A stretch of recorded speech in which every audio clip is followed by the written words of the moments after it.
예, 오늘도 매일 성경 큐티 같이 보겠습니다. 7월 7일이고요. 성경은 야고보서 3장 13절에서 18절까지 보겠습니다. 야고보서 3장 13절에서 18절까지 7월 7일분 13절에서 18절까지 천천히 한번 읽고요. 천천히 한번 읽고 또 나눠서 읽고 옆에 해설도 보고 적용도 하고 그렇게 오늘도 해보겠습니다. 자, 13절에서 18절 천천히 같이 읽습니다. 시작! 너희 중에 지혜와 총명이 있는 자가 누구냐? 그는 선행으로 말미암아 지혜의 온유함으로 그 행함을 보일지니라. 그러나 너희 마음속에 독한 시기와 다툼이 있으면 자랑하지 말라. 진리를 거슬러 거짓말하지 말라. 이런 지혜는 위로부터 내려온 것이 아니요 땅 위의 것이요 정욕의 것이요 귀신의 것이니 시기와 다툼이 있는 곳에는 혼란과 모든 악한 일이 있음이라. 오직 위로부터 난 지혜는 첫째 성결하고 그 다음에 화평하고 관용하고 양순하며 긍휼과 선한 열매가 가득하고 편견과 거짓이 없나니 화평하게 하는 자들은 화평으로 심어 의의 열매를 거두느니라. 아멘. 무슨 말씀인지 한 번에 쫙 들어오시나요? 요점이 어떤 것인지 들어오시나요? 오늘 새벽에도 했을 거고 점심 먹고 생각이 안 나서 한 번 더 봤을 거고 지금 보고 많이 봐서 알 건데 금시초문인데요 이러면 안 되는데 자, 한 번 보고 어렵죠, 그죠? 어려우니까 어떤 가이드가 주어지는지 왼쪽 그 해설을 한번 봅시다. 해설해 보면 제목이 크게 하나 나온다, 그죠? 제목을 다 같이 한번 읽어봅시다. 시작! 위로부터 난 지혜와 땅에 속한 지혜. 자, 그러면 이 제목에서 우리가 힌트를 받게 됩니다. 자, 지혜라는 말이 두 번 반복된다, 그죠? 근데 지혜가 몇 가지 있는 것처럼 이야기합니까? 네, 두 가지다, 그죠? 첫 번째는 무엇이겠습니까? 위로부터 난 지혜고, 두 번째 지혜는요, 땅에 속한 지혜. 그러니까 지혜가 두 가지가 있는데, 위로부터 난 지혜, 위임은 어디겠습니까? 내 머리 위에 하늘, 우주, 그 다음 하나님이 계신 하늘나라. 그러니까 하나님 나라의 지혜를 말하는 거죠. 그러면 이 땅에 속한 지혜가 아니겠죠? 그 다음 지혜가 또 어떤 지혜라고 이야기합니까? 땅에 속한 지혜라는 것은 또 어떤 말로 바꾸어 말할 수 있을까요? 이 세상에 속한 지혜겠죠. 그러니까 세상에 처세하는 방법입니다. 이것만 해도 머리 좋네, 똑똑하네 그렇게 들을 수 있는 지혜입니다. 근데 이 두 지혜가 지금 비교되고 있는 겁니다. 그 두 지혜를 우리 오늘 읽은 본문에서는 가운데서 그렇게 이야기하죠. 그죠? 15절에 이러한 지혜는 위로부터 내려온 것이 아니요 땅 위의 것이요. 그래서 위로부터 이 지혜가 있고 땅 위의 지혜가 있다고 해서 두 개가 있는데 이 두 개가 다 같이 있으면 좋은 것이 아니라 대립시키는 것 같죠. 하나는 마땅한 것이고 하나는 옳지 못한 것처럼 이야기하는 거죠. 그러니까 두 개가 다 있으면 좋겠다 그런 뜻은 아닌 것 같다, 그죠? 그럼 오늘 제목에서 위로부터 난 지혜와 땅에 속한 지혜 둘 중에 하나가 있어야 되고 하나가 선택하게 되는 것이고 하나를 선택하면 하나는 없는 겁니다. 그리고 내가 선한 의도로 하나를 선택했을 때 불의한 하나의 지혜는 없어지는 거고 내가 어떤 생각을 잘못하거나 판단을 잘못하거나 내 욕심 때문에 어떤 불의한 지혜의 하나를 선택하면 그와 겸하여 선한 지혜를 같이 겸할 수 있다 없다? 없다고 이야기하는 겁니다. 그래서 위로부터 난 지혜, 땅에 속한 지혜 이 두 가지가 있습니다. 자, 그러면 주제는 우리가 어느 정도 파악했다, 그죠? 그러면 15절을 중심으로 오늘 본문을 이끌어 가려고 하는 것 같다, 그죠? 그래서 위로부터 내려온 지혜, 땅으로부터 온 지혜. 그런데 여기서도 나중에 보겠지만 그냥 위에 있는 지혜가 아니고 15절 중간에 뭐라고 써 있습니까? 그 다음 뭐랍니까? 뭐라고 되어 있습니까? 위에 있는 지혜라고 써 있습니까? 뭐라고 써 있습니까? 위에서, 그 다음요? 내려오니까 위에서 이쪽으로 향해서 내려온다는 겁니다. 그러니까 위에 있어서 고개에서 그것만 바라보는 것이 아니라 그 하늘에 계신 하나님에게서 하나님 있는 곳에서 우리를 향하여 오신다는 겁니다. 그러면 정말 원래는 하나님 나라에 있는 것인데 이것이 우리 것이 될 수 있는 겁니까? 없는 겁니까? 우리 것이 될 수 있는 것을 이야기하는 것이죠. 그러니까 그 위로부터 우리를 향하는 지혜. 그런데 또 어떤 지혜가 있습니까? 땅 위의 지혜, 이 세상에 속한 지혜. 그럼 이거는 어디로부터 난 겁니까? 하나님의 하늘로부터 난 것이 아니라 세상에서 나타난 것. 그걸 이야기하는 거죠.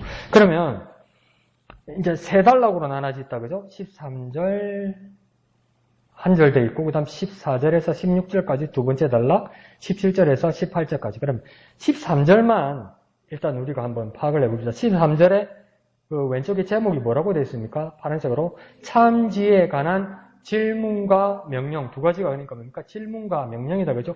이 안에 질문이 있고요, 명령이 있대요. 어느 부분이 질문인지, 어느 부분이 명령인지 이거 파악하면 됩니다. 자, 13절 시작. 너희 중에 지혜와 총명이 있는 자가 누구냐?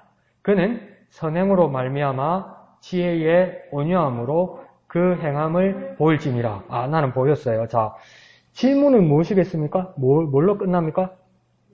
누구냐? 물어봤죠. 여기 질문입니다. 그럼 명령은 뭐겠습니까? 맨 끝에? 보일지니라. 그러니까, 누구냐? 물어봤고, 그 보일지니라. 이 두 가지가 질문과 명령이 나온 겁니다. 그러면 질문을 한번 정확히 봅시다. 누구냐? 이렇게 누군지 나오라는 겁니다. 근데 어떤 사람이 나오라고 이야기하는 겁니까?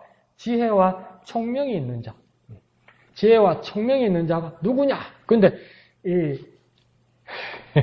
이것도 옛날에는 내가 그렇게 배웠는데 지금은 생각하니까 참 이게 코미디였는데 뭐라고 했냐면 우리 성경을 보면요. 누구냐? 이렇게 했으니까 물음표가 나와야 될 것 같잖아요. 그죠? 물음표 없죠. 성경 어디에도 말하는 사람 있을 때 따옴표 없죠. 마침표 없죠. 그거 왜 없을까요? 근데 그때 내 옛날에 누구한테 어느 선생님한테 주일학교 때 뭘 배웠냐면 예수님이 뭐라 그러대? 너희가 말씀의 율법에 1.1획이라도 더하거나 덜 하면 심판받는다. 그래서 성경에 물음표 이런 거 원래 없는 거다 이러는데 1.1획이란 말이 예수님이 1.1획이란 말이 물음표나 따옴표나 마침표나 심표를 말하는 게 아니고 히브리 알파벳에 보면 요도라는 알파벳이 있어요. 요도가 뭐냐면 이렇게 콤마처럼 되어 있어요. 구석에. 그걸 가지고 1점이라고 그러는 거. 1핵은 뭐냐면 요 가 쪽으로 붙어가지고 바브, 와우라는 긴 선이 하나 있어요. 그 알파벳. 그러니까 요드나 바브. 그러니까 알파벳이 작게 보이고 짧게 보이는 이거 하나라도 빼먹으면 혼난다 이건데 그 히브리 알파벳을 그 선생님이 배운 적이 없으니까 물음표, 따옴표, 마침표 이런 거 함부로 찍으면 안 된다는 거예요. 그럼 왜 한글 성경에는 물음표, 마침표, 따옴표가 없을까요? 1.1획을 지키기 위해서 그런 게 아니고 칸이 모자래. 물음표, 따옴표 다 찍으려니까 분량이 더 늘어나는 거예요. 그래서 인쇄업자가 합의한 거예요, 그게 사실은. 다른 이유가 아니고 예수님이 1.1획을 말하는 게 아니고 그래서 영어 성경 어디 보면 새로 번역된 성경 중에 물음표, 마침표, 따옴표 다 써 있어요. 그 이제 분량을 맞춘 거죠. 그러니까 여기서도 너희가 총명이 있는 자가 누구냐 이러면 새로운 번역으로 보면 뭐냐면 물음표가 돼 있습니다. 근데 자 너희 중에 지혜와 총명이 있는 자를 왜 찾느냐면 야고보서에서 중심에 두 가지를 우리가 여러 가지를 알 수 있는데 우리가 일단 두 가지만 파악할 수 있는 게 큰 흐름 중에 뭐냐면 어떤 상황에 대해서 가장 많이 말씀하냐면 시험 가운데 있는 상황. 시험 가운데 있을 때 어떻게 이 시험을 여기고 어떻게 극복할까 이 이야기를 많이 합니다. 야고보서. 그리고 두 번째는 뭐냐면 뭘 자꾸 언급하냐면 말. 그래서 혀 이런 말을 많이 해요. 그러니까 키워드가 여러 개가 있겠지만 지금 우리가 파악할 수 있는 두 가지 키워드는 뭐냐면 시험과 말입니다. 시험과 말. 그래서 시험을 잘 극복하고 잘 이겨내라는 것과 말 조심해라. 너 혀 조심해라 이거거든요. 그런데 너희 중에 지혜와 총명이 있는 자가 누구냐 이 말은 뭐냐면 시험 가운데 있는데 이것을 잘 극복할 수 있다고 나는 지혜가 있고 나는 총명이 있고 나는 똑똑하다고 말하는 사람 누구냐 나와봐라 이 말입니다. 니 얼마나 똑똑하고 보자 이 말입니다. 이 진짜 지혜와 총명이 있어서 하나님 주신 지혜와 총명이 있어서 이거 진짜 이것을 시험을 극복하는 사람인가? 그러니까 이 상황은 뭡니까? 지금 시작하는데 시험의 상황을 이야기하는 겁니다. 시험의 상황. 그러니까 평소에 그냥 내 똑똑하고 내 잘났고 공부 잘하고 시험 잘 치고 뭐 잘 나가고 이런 지혜와 총명을 말하는 게 아니고요. 시험을 잘 극복하고 있는 사람이 누구냐? 나와달라고 그렇게 이야기하는 겁니다. 그러면 만약에 진짜 지혜와 그것을 그것에 대한 지혜와 총명이 있는 사람은 어떤 사람이라고 얘기하냐면 13절 중반절에 그는 선행으로 말미암아 무엇으로 시작해야 된다고 합니까? 선행으로 시작해야 된다는 거예요. 선행. 근데 선행이란 말이 여기서 선행이란 말을 선행 이랬죠. 이걸 잘 생각해 보세요. 두 가지를 말하는 겁니다. 선행. 나중에 한번 찾아볼게요. 선행으로서 시작해서 말미암아 두 가지가 있어야 뭐가 있어야 됩니까? 첫 번째는 지혜의 온유함으로. 두 번째는요, 행함.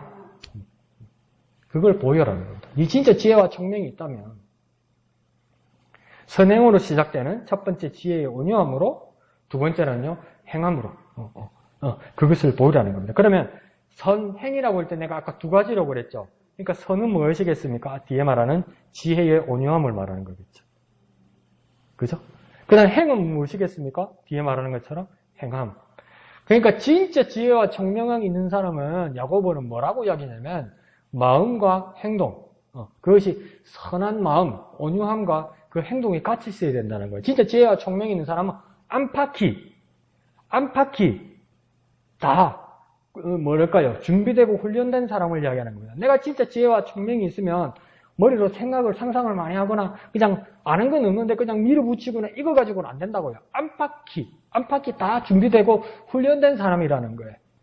그런 사람은 뭡니까? 선행, 곧 지혜의 온유함과 그 행함으로 보일지니라. 그러니까 이제 우리가 야고보서에서 또 배웠던 것 중에 이제 기저가 이제 야고보의 그 하고 싶은 말이 그러는 거죠.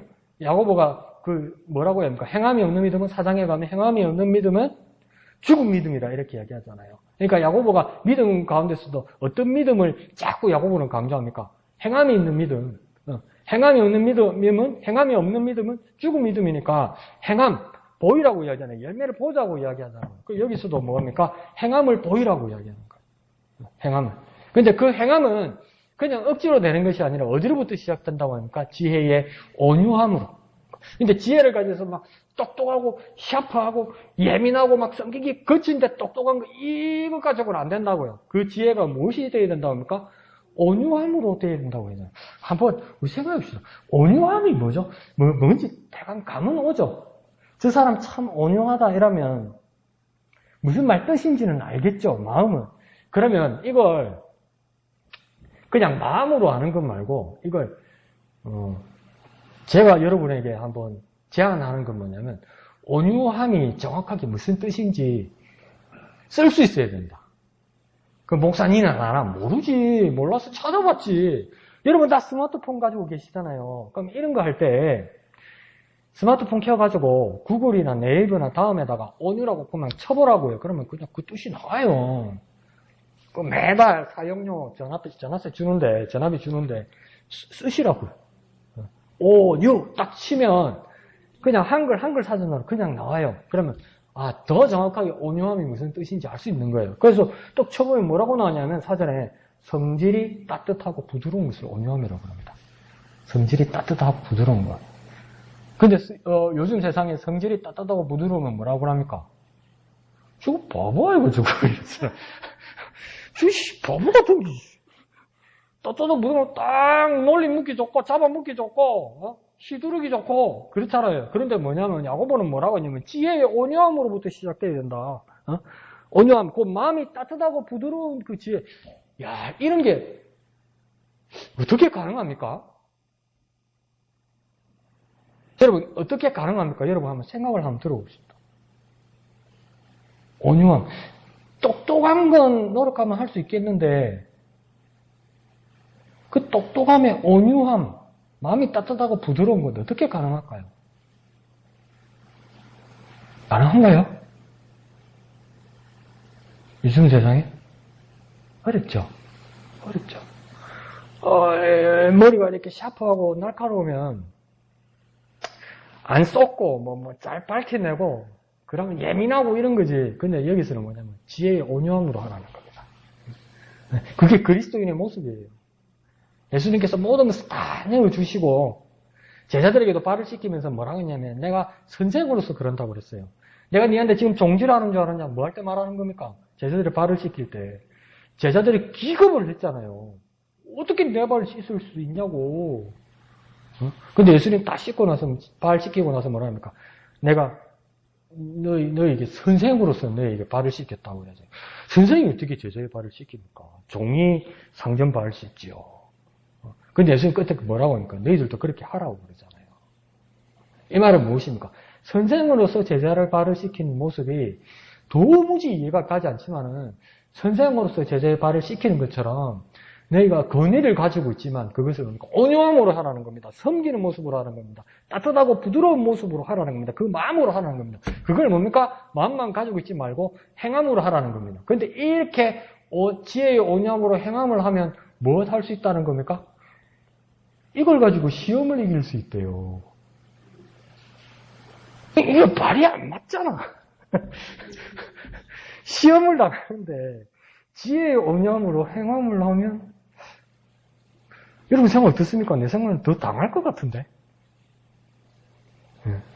누가 나를 막 핍박하고 괴롭히는 내가 시험을 받는다면, 누가 나를 핍박하고 괴롭히는 시험을 받는다면, 내가 지혜의 온유함으로 행하면 예수님이 말씀하신 대로 제자들에게 가르쳐 주신 대로 내가 예수님의 권위를 가지고 있으면서 그 사람을 섬기는 모습으로 나아가면 요거 봐라 이러면서 더 괴롭힐 것 같은데. 근데 요거 뭐라고 이야기합니까? 그렇게 하라고 그래요. 전에도 몇 번 말씀드렸지만은 그 청량리에서 그 노숙자들 밥 푸고 그 일하는 첼도 목사님 그 사창가에 있는 예인네들 이렇게 돌보고 이러다가 조직폭력배한테 잡혀가지고 막 얻어맞았다고 그러잖아요. 그때 이후로 첼도 목사님이 이 넥타이 하는 걸 싫어해요. 왜 그러냐면, 이제 전도사 시치를 받으려고 우리 교회로 치면 지방에서 그죠? 그 장로회 노예 심사를 받으러 갔는데 친구한테 정장을 빌려가지고 이제 옷을 입고 넥타이를 하고 그렇게 이제 목사님들 심사를 받고 나오는 길에 이제 사창가 포주들한테 잡힌 거죠. 잡혀가지고 이 넥타이를 잡힌 거예요. 넥타이를. 그래가지고 이 넥타이를 잡고 이렇게 오토바이를 이렇게 질 끌고 다닌 거죠. 네? 그래가지고 막 데려와가지고 막 때리더라는 거죠. 때리는데 그때는 성경 말씀이 생각 안 나고 이 지혜의 온유함이라는 건 생각 안 나고 뭐라고 생각했냐면 젤도 목사님도 마음이 급해 놓으니까 웃는 얼굴에 침 못 뱉을 건데 그 말씀도 아닌데 그게 생각이 나서 웃으니까 조직 폭력배들이 포주들이 이 새끼 봐라 웃기네 하면서 더 때리더라는 거 아니에요. 그냥 더 맞았다는 거 아니에요. 더 맞았다는 거 아니에요. 네. 하나님 말씀대로 하고 성경의 가르치는 대로 하면 여러분 시험 가운데 더 고생할 수 있습니다. 더 힘들 수도 있습니다. 한 대 맞을 거 세 대, 네 대 맞을 수도 있습니다. 근데 그렇게 하라고 가르치는 거예요. 이거 받아들일 수 있습니까? 근데 이게 하나님 말씀이고 오늘 큐티를 우리에게 주신 말씀이라는 거예요. 그러면 여러분 13절 한 절만 나눠놓고 엄청 고민해야 됩니다. 이거 사실은. 막 줄도 치고 글도 쓰면서 어떻게 이 험한 세상에 어떻게 나더러 이렇게 살라고 하시는가 막 물음표가 나와야 돼요. 깨끗하죠 지금 책. 네, 여러분마다 큐티가 다르니까 묵상이 다르니까 그럴 수 있어요. 그러니까 하나님 말씀이니까 지켜야 된다고 할 수도 있고. 그래서 젤도 목사님도 그러면서 얼마나 맞았는지 그러고 나서 쓰레기 그 처리장에다가 사람을 버려놓은 거예요. 그러니까 막 이제 기어서 집에 오노니까 집에서 놀래서 난리가 났을 거 아니에요. 그러니까 폭력 사건이 났으니까 이제 신고를 안 해도 경찰이 와서 조사를 하더란 거 아니에요. 그 누워있는 첼도 그 전도사한테 이제 어떤 일이 있었냐, 이렇게 이런 일이 있었다, 이렇게 하니까 이제 경찰은 수사를 하는 거고 첼도 전도사는 간증을 하는 거지, 또, 크게 막. 그러니까 그 형사가 수사를 하다가 벌떡 일어나가지고 집에 갈란다 그러는데 왜요? 그러니까 당신 이야기 자꾸 듣다가는 내 예수 믿겠다, 큰일 나겠다, 이러는 거 아니에요. 어? 거기서 능력이 나타나는 겁니다, 여러분. 폭력배한테 나를 위협하는 사람한테 잘못했다고 빌거나 안 그러면 죽은 척 하거나 그러면 덜 맞았을 건데 주님의 말씀대로 지혜 온유함으로 해서 더 두드려 맞았다고요. 웃는 얼굴에 침 못 뱉는다고 생각해서 웃다가 더 두드려 맞았다고요. 이게 얼마나 바보 같은 짓입니까? 그래서 반성장에 대해서 들어 누워 있는데 다른 사람이 와서 이야기 들으면서 이야 이러다가 진짜 예수 믿겠다 이런 이야기가 나오더라는 거 아닙니까? 그게 시험을 이기는 방법이라고 이야기하는 거예요. 나 같은 경우는 마음이 급해서 덜 맞고 싶고 빨리 이 상황이 끝나고 싶은데 하나님의 기쁘신 뜻은 내가 헌신하고 희생해서라도 누가 이 주님의 사랑, 예수의 복음을 듣고 마음이 변화가 일어나는 놀라운 역사가 일어나더라는 거예요. 그러니까 이렇게까지 나도 상상할 수 있는 일을 하나님께서 이끌어 가신다는 어떤 그런 기대. 그러면 이 큐티는 언제 적용되고 언제 끝나겠습니까? 여러분 한번 물어봅시다. 오늘 7월 7일 날 이 13절 말씀을 큐티를 했는데 언제 진행되고 언제 열매 거두겠습니까? 여러분 한번 상상 한번 해봅시다. 이양덕 집사님 언제 적용되고 언제 끝나겠습니까? 윤석 집사님 언제 시작되고 언제 끝나겠습니까? 이게 집에 가서 가만히 생각해봅시다. 저는 가만히 생각해보니까 기약이 없어. 언제 이런 상황이 올지. 그리고 이 말씀을 묵상했는데 내 삶에 적용하려다가 만약에 못 찾았다. 그러면 그냥 시간 지나고 이 말씀 잊어버리겠죠. 그죠? 또 물어볼까? 지난 주일날 목사님 설교하신 설교 제목 기억납니까? 기억 안 나죠? 근데 기억 나겠어요, 이게? 그런데 어느 순간에 이 상황으로 하나님께서 나를 모시고 이 말씀에 내가 순종하게 될 때 2021년 7월 7일 이 본 야고보서 3장 13절의 말씀이 기억날 거라고요. 기억날 거라고요. 하나님께서 이 상황으로 나를 넣으시고 나를 이끄신다는 거죠. 그러면 나중에 어떻게 되겠습니까? 여러분이 다시 모임이나 나눔방에서 그때의 큐티의 말씀이 오늘 나에게 열매 맺게 역사하셨다고 나눌 수 있다는 겁니다. 이해하시죠? 그러니까 오늘 당장 보이는 열매였고 오늘 당장 안 당하고 지금 마음 같아서는 말도 안 되는 소리 같은데 하나님 그 상황으로 이끄실 거라는 거죠. 그러니까 그 주님을 잊지 말고 기대해야 된다는 겁니다. 분명히 잊어버립니다. 저도 잊어버리죠. 그런데 어느 순간 탁 떠오를 거라는 거. 그러니까 성경에도 없는 이야기 저 몇 번 하잖아요. 아버지 저들의 죄를 용서하옵소서. 저들이 하는 죄를 모르고 있습니다. 누가 한 말입니까? 진짜 몰라? 저들의 죄를 용서하옵소서. 누가 이야기했어요? 누가 말했어요? 몰라? 진짜? 넌 동그랗게 뜨고 언제 자꾸 이러나? 십자가에서는 예수님이 한 말 아닙니까? 그거 멀리서 찾아. 근데 그 이야기가 한 번 더 있어요. 네, 누가 그랬어요? 한 번 하면 되지, 또 있어, 또 이런 눈치래? 사도행전에, 7장에, 누가 그랬습니까? 스테반 아닙니까, 스테반. 따라쟁이죠, 따라쟁이, 그죠?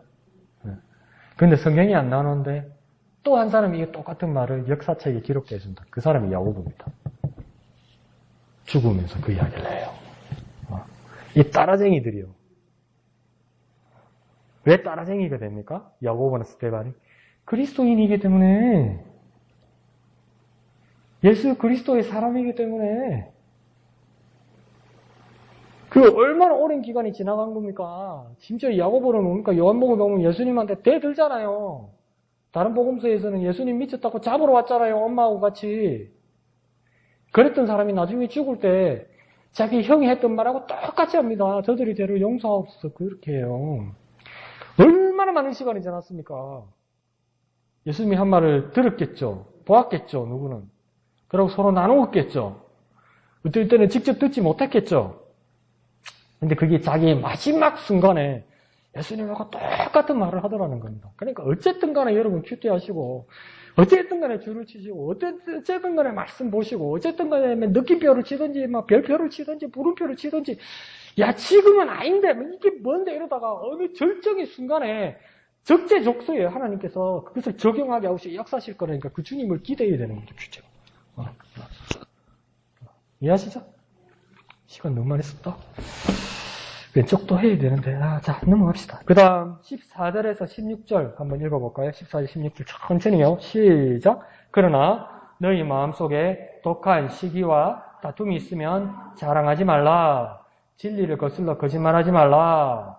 이런 지혜는 위로부터 내려온 것이 아니요 땅 위의 것이요 정욕의 것이요 귀신의 것이니 시기와 다툼이 있는 곳에는 혼란과 모든 악한 일이 있음이라. 이거 뭘 설명하는 거라고 파란 글에 쓸 때 있습니까? 거짓 지혜.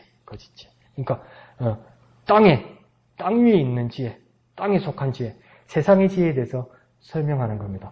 그래서 지혜의 온유함으로 그 행함을 보이지 못하는 너희 마음속에 14절 시작할 때 독한 시기와 다툼이 있으면, 그러니까 이 악한 지혜든 선한 지혜든 이 방향과 이 내용이 그 형식은 똑같은 겁니다. 마음으로부터 밖으로 나타나는 겁니다. 그래서 앞에 13절에서는 뭡니까? 지혜의 온유함으로부터 그 행함으로 밖으로 나타나는 거고, 마음속에 지혜의 온유함으로 시작해서 밖에 행함으로 나타나는 거고, 14절에 시작할 때는 뭡니까? 마음속에 독한 시기로부터 시작해서 밖으로 다툼으로 드러나는 거예요.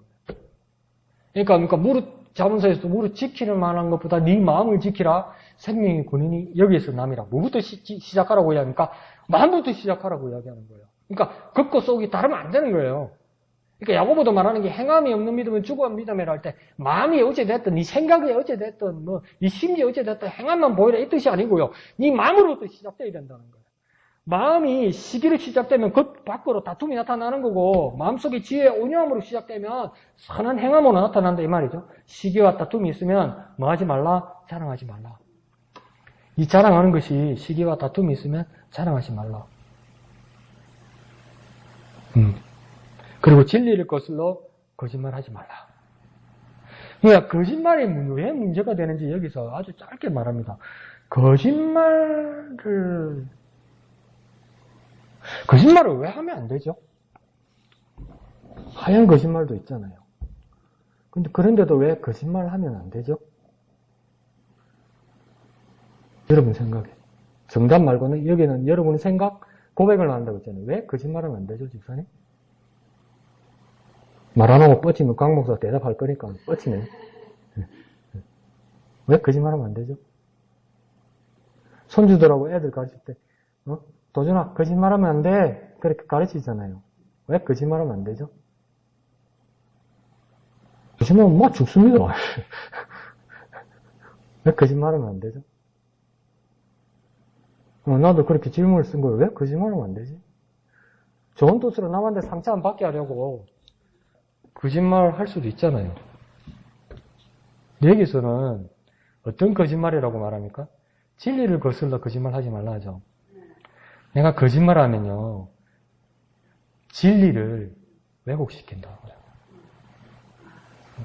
쉽게 말하면 내가 교회 생활에서 믿음 생활에서 거짓말하는 그 거짓말들은 하나님의 말씀을 비튼다. 하나님의 말씀을 덮어버린다. 그러니까 그런 거짓말, 그 앞에 말하는 자랑, 그런 거 하지 말라는 거예요. 내가 자랑하기 위해서, 내가 내 자신을 덮거나 위장하기 위해서 하나님의 말씀하는 진리까지 덮어버리고 왜곡하는 그런 짓 하지 말라는 겁니다. 거짓말 하지 말아야 되는 이유는 세상에 여러 가지들이 있고 많은 이유들이 있지만 오늘 여기서 거짓말 하지 말아야 될 이유는 뭡니까? 진리를 거스른다는 거예요. 진리를 왜곡한다는 거예요. 하나님의 말씀을 왜곡한다는 거예요. 정말 심각한 거죠. 그러니까 거짓말 습관되면 안 됩니다. 그런 뜻입니다. 그래서 목사가 큐티를 인도하면 안 돼. 다 가르쳐 주셨어. 자, 그 다음. 이러한 지혜는 위로부터 내려온 것이 아니요 땅 위의 것이다 이러잖아요. 하나님 것으로부터 온 것이 아니고 땅 위의 것이라고 이야기하죠. 그러면서 이 땅 위의 것, 거짓 지혜가 어떤 것인지 나열하고 설명한단 말이죠. 첫 번째는 뭐라고 합니까? 정욕의 것이다. 그러니까 정욕의 것이란 말은 무엇이겠습니까? 우리 쉽게 바꾸면 정욕의 것, 정욕 뭘로 바꿔볼까요? 네, 욕심, 욕망, 내 욕심 부리는 거, 욕망하는 거. 그래서 그게 이제 제가 그 과학 다큐멘터리 이런 걸 몇 번씩 보는데 사람이 꼭 하루에 삼시세끼를 먹어야 될 이유는 없답니다. 그런데 우리 부모님들 보니까 사람이 밥을 그러면 안 된다. 그러고 엄마 집에 가면 뭡니까? 마이모라고 맛있는 밥 팍 싸주고 그러잖아요. 밥심으로 산다 사고 그러잖아요. 근데 그게 나중에 보면 우리가 어머니 아버지 모시고 어디 막 근사한 식당에 가가지고 등심 안심 스테이크 해드리고 막 파스타에 뭐 이런 거 딱 해드리잖아요. 그러고 나면 어머니 아버지 뭐라 합니까? 아따 맛있게 잘 먹었다. 자 밥 떠라 이러잖아요. 밥 따르고 고기 따르고 이 머리에서 씹히는 거죠. 습관이. 근데 위장은 뭡니까? 이렇게 찼다고 이야기하는 거죠. 근데 자꾸 뭡니까? 내가 먹고 싶은 거는 식탐은 뭡니까? 배에서 생기는 게 아니고 머리에서 생기는 거예요. 그래서 여기 배는 다 찼다고 이야기하는데 머리에서 이상한 사인을 줘서 계속 먹는 거죠. 근데 그걸 뭡니까? 빨리 먹으면 이게 느끼지 못하잖아요. 그러면 적정량 이상으로 더 많이 먹게 됩니다. 근데 나중에 시간 너무 빨리 먹고서 나중에 지나면 뭡니까? 용량이 초과해서 막 몸에 탈이 나는 거죠. 그런 것들을 통해서 다 성인병이 오는 겁니다. 그래서 식탐도 정욕입니다. 정욕. 근데 내가 생각할 때 제일 어려운 것 같아요. 목사님 나는 밥 많이 안 먹습니다. 밥 많이 안 먹는데 가만히 보면 분국질 억수로 한대. 가만히 보면 손이 가만히 안 있는데. 저도 그럴 때 있거든요. 저도 밥 조금 먹어야 되겠다 해서 반 공기 먹고 나면 군국질 얼마나 하는지. 많이는 아닌데 막 계속 손. 그 정욕입니다. 정욕. 그 다음 정욕의 것이요. 그 다음 무엇의 것이라고 합니까? 귀신의 것이다. 귀신의 것, 어떤 게 귀신의 것입니까? 왜 귀신이라고 하죠? 그러면, 야, 귀신의 것을 어떻게 분별할까? 귀신의 것을 여러분 어떻게 분별합니까? 여러분, 이게 귀신의 것이다. 이건 하나님의 것이다. 이건 귀신의 것이다. 여러분, 어떻게 분별합니까? 이 말씀대로 한번 분별해야 될 거 아니에요? 귀신의 것도 어떻게 분별합니까, 여러분? 네, 이런 얘기 많이 들어요. 어떻게 막 당당한 사람은 그 교회 안에는 계급은 없는데 계급 없죠. 침례교회는 더 계급 없죠. 사람 위에 사람 없고 사람 밑에 사람 없죠. 더 없는데 어떤 사람들 막 당당하고 막 믿음 생활을 잘하고 이런 사람들 보면 나한테 와서 목사님 그날 그 사람 그거 보니까요 믿음 없는 사람이에요. 목사님 그 사람 그렇게 말하는 거요. 귀신한테 속아서 말하는 거예요. 그래요? 집사님, 어때서 그런데? 내가 가만히 보니까 그래요. 가만히 들어보니까 내가 기분이 이상하고요. 기분이 안 좋고요. 막 내 속이 울렁거리고요. 그러니까 그게 귀신의 것 같아요. 막 그렇게 말해요. 그럼 나는 그런 느낌을 가져본 적이 있기 때문에 내가 꿀려? 그 사람 말이 맞는 것 같아. 근데 자, 귀신의 것은 어떤 것이 귀신의 것입니까, 여러분? 어떻게 분별합니까? 분별해야 될 거 아니에요. 강목수처럼 분별 못 하면 안 될 거 아니에요. 내 마음에 안 들면 귀신의 것입니까? 내가 이때까지 교회 생활하고 좀 다르면 귀신의 것입니까? 그럼 뭐가 귀신의 것입니까? 어떻게 귀신의 것일까요? 집에 가서 여러분 직접 해야 됩니다. 집에 듣고 안 하고 이러면 안 됩니다. 예수 집사님. 집에 가서 해야 됩니다. 대답 안 한다고 안 하는 거 아닙니다. 해야 됩니다. 자, 귀신의 것은 저는 그렇게 봤어요. 귀신은요, 어디에서 나타나겠습니까? 인간에게서 나타납니다. 귀신은요, 인간을 통해서 나타납니다. 귀신의 활동은요, 사람을 통해서 나타납니다. 성경 어디를 보십시오. 다 사람을 통해서 나타났어요. 사람 안에서 나타났고요. 더 심한 경우에는 귀신이 능력으로 역사해도 사람을 조종해서 나타났어요. 가만히 생각해 보세요. 내 말이 틀린지 맞는지. 귀신지 스스로 예수님 복음서에 보면 지 혼자 한 적이 없어요. 맞죠? 귀신 든 사람이 있었지 귀신은 없었죠. 사람을 통해서 귀신이 역사했죠. 그래서 예수님 뭐라고 해야 합니까? 귀신아 그 사람에게서 나오라고 이야기하죠. 그럼 귀신은 여태 누구한테 있었던 겁니까? 사람한테 있었어요. 네. 그러니까 귀신의 것을 보려면 사람을 봐야 돼. 무섭죠? 나도 정신 못 차리면 내가 귀신의 일을 할 수 있는 거예요. 그래서 예수 안 믿는 사람도 뭔 이야기를 합니까? 귀신은 뭐하는 쥐가 안 잡아가고 이러잖아요. 그게 무슨 말입니까? 귀신 닮았다는 거예요, 하는 짓이. 그래서 더 극단적으로 말하는 사람입니까? 사람이 귀신이라는 거예요. 이걸 더 적용해보면 무엇입니까? 하나님 뜻대로 살지 않으면요, 우리가 귀신의 것으로 일하는 거예요. 아무리 놀라운 귀신을 가지고 있어도 하나님과 상관없는 것으로 즐기고 있으면요, 그것을 구가하고 있으면요, 그것을 극복하고 있으면요, 귀신의 것이고 나는 귀신을 통해서 일하는 거예요. 그런 이야기를 할 수 있습니다. 그 다음 16절에 시기와 다툼이 있는 곳, 뭐 그런 거 이야기하죠. 모든 혼란각한. 그 다음 17절에서 18절 봅시다. 이건 뭐에 대해서 이야기한다고 해야 합니까?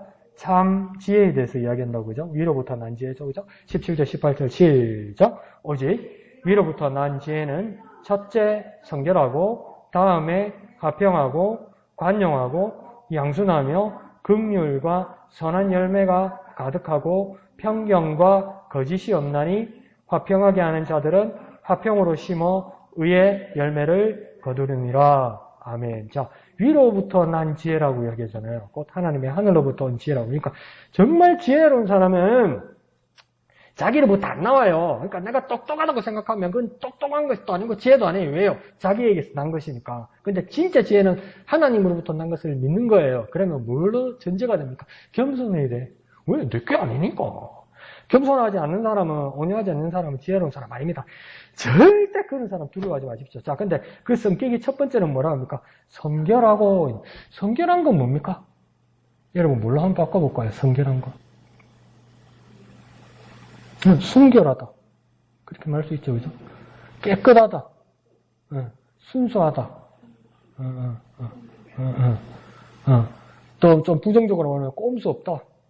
이런 것이겠죠. 그 다음, 화평하고, 화평은 알겠죠? 화평, 평화, 샬롬, 이런 게 말하는 거죠. 그 다음 뭡니까? 싸우지 않는 것이겠죠? 어쨌든 화평하게 만들고, 하나 되게 만드는 그게 화평한 거. 그러니까 지혜로운 자, 진짜 지혜로운 자는 막 칼로 막 자르고 갈라내고 막 이런 게 아니고, 그러니까 화평한다는 겁니다. 그 다음, 관용하고 그랬죠. 관용. 관용은 뭡니까? 관용. 이 말 뜻을 알아야 우리가 또 그대로 실천하고 행하지 않겠습니까? 관용. 너그러이 용납하는 거, 그런 거. 이렇게 관용이죠. 너그러이 용납하는 거. 누가 막 이렇게 이야기하면, 그건 아니고, 임마! 그게 아니고, 그럴 수도 있지. 이렇게 다 받아들일 수 있는 관용. 귀쾌하는데, 막, 누가 어떤 이야기 또, 그건 아니고! 이러지 막, 그럴 수도 있지. 그렇게 받아주는 거. 그 다음 이 말을 씁니다. 양순. 양순이 뭐죠? 양순? 양순? 이거 해결하는 방법이 뭘까요? 양순이란 말 뜻을 모르면 해결하는 방법이 뭘까요, 여러분? 아까 제가 말씀드린 것처럼 스마트폰으로 찾아보세요. 그러면 나와요. 오늘은 찾아드렸어요. 자, 뭡니까? 어질구순하다는 뜻이에요. 어질구순하다는 뜻이에요. 어질구순. 야, 요즘 있는 사람이 이렇게 약해야 되고 이렇게 꿀려야 되나? 그런데 그렇다고 이야기해요. 그 다음 긍휼. 긍휼을 물어봐요. 자비라고 할 수도 있겠죠. 그죠? 자비. 그 다음 선한 열매가 가득하다는 겁니다. 그러니까 결과가 있다는 겁니다. 그러면 결과가 있다는 거예요. 손해만 보는 게 아니고 결과가 있다는 겁니다. 그 다음 없어야 되는 게 있다고 합니다. 뭐가 없어야 됩니까? 편견과 거짓이 없어야 된답니다. 편견이라는 건 알겠죠? 근데 풀어서 생각하면 우리가 주의해야 될 게 있어요. 편견이라는 것을 풀어서 보면 뭐냐면 한쪽만 보는 걸 말하는 겁니다. 또 쉽게 말할까요? 한쪽 편만 드는 걸 말하는 겁니다. 여러분 저 사이에 믿음 관계뿐만 아니라 의뢰가 있어가지고 뭐라냐면 에이 양덕 집사님은 에이 인숙 집사님은 그런 사람 아니요. 그럴 뿐 아니요. 그런 말 하지 마. 아니요 네가 잘못 봤겠지. 근데 어떤 사람이 봤다는 거예요. 이양덕 집사님 그런 거, 인숙 집사님 그런 걸 봤다는 거예요. 나한테 와서 이야기하는 거예요. 아니요. 그분들 그럴 뿐 아니요. 근데 나는 봤습니까? 안 봤습니까? 안 봤어. 근데 저 사람은 봤어. 그게 잘못 봤을 수도 있지만. 근데 내 자꾸 두 분은 그럴 뿐이 아니에요. 말하는 게 뭡니까? 여러분 들으면 기분 좋죠? 기분은 좋잖아. 여러분을 믿어주는 거니까. 근데 안 봤는데, 그 편견입니다. 한쪽 편 드는 거, 안 본 놈이 그럴 뿐 아니라고 말하는 거. 그거 편견입니다, 편견. 또 우리 얼마나 편견 가운데 살고 있어요. 우리 남편이, 우리 자식이, 우리 손주는. 그래 사람이 아니다. 우리 목사님은 그래 사람이 편견. 그거 없어야 되는데. 그런 건 없어야 되는데. 그 다음 뭡니까? 거짓이 없어야 되고요.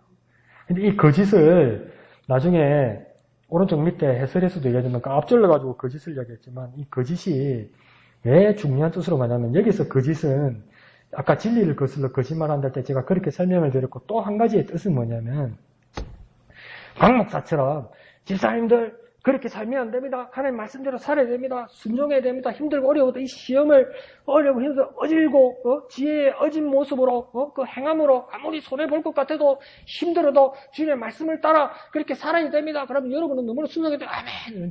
지는 안 그래. 지는 지기가 싫어. 지는 어디 가면 막 복수해야 돼. 이러고 있어. 그게 거짓이라는 거예요. 또 쉽게 말하면 위선이라는 거예요. 위선. 외식이라는 거예요. 외식. 그게 거짓이라는 거예요. 그러니까 다른 말은 하는데 지는 정작 안 해. 그런 거짓을 이야기하는 겁니다. 그 편견과 거짓이 없어야 된대요. 그 다음 18절 끝에 보면 화평케 하는 자들은 화평으로 심어 의의 열매를 거두느니라. 이건요. 두 가지만 생각합시다. 화평하고 그 다음 의. 그러니까 화평, 평화, 하나님의 샬롬을 그들에게 주는데 그것을 심는데 의의 열매를 거둔다는 것은 뭐냐면 그러니까 화평이라고 얘기해서 샬롬에서 좋은 게 좋은 거다 이렇게 하면 안 된다는 거예요. 불의한 것에 대해서는 선을 그어야 된다는 겁니다. 올바름으로 하나님의 의로움으로 올바름이 같이 가야 된다는 겁니다. 그러면 어떻게 한번 정리해 볼 수 있을까요? 의의 화평, 의로운 화평 이게 필요하다는 것이죠.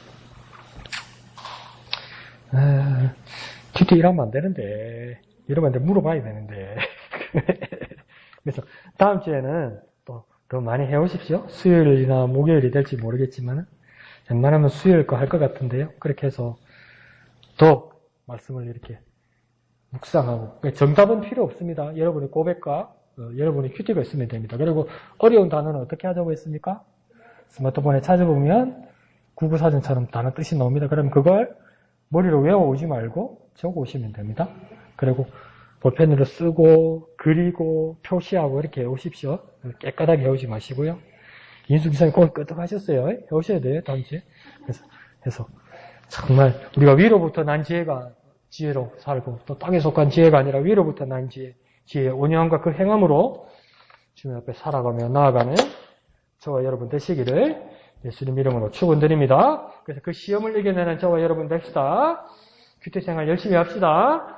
찬송하신